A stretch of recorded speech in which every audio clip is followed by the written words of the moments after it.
Hello everyone.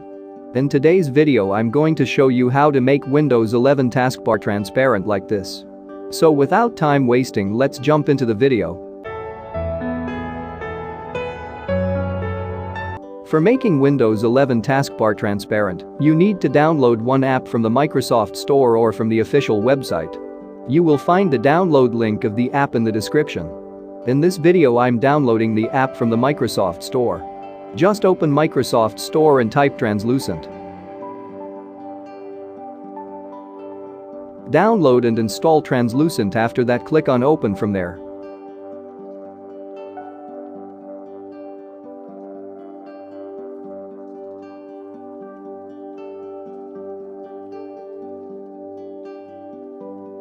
Now you can see my taskbar become transparent by opening it.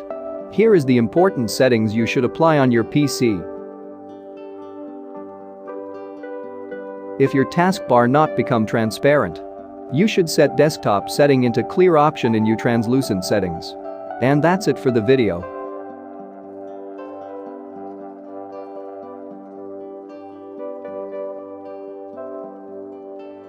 Like I said before, you'll find download link is in the description.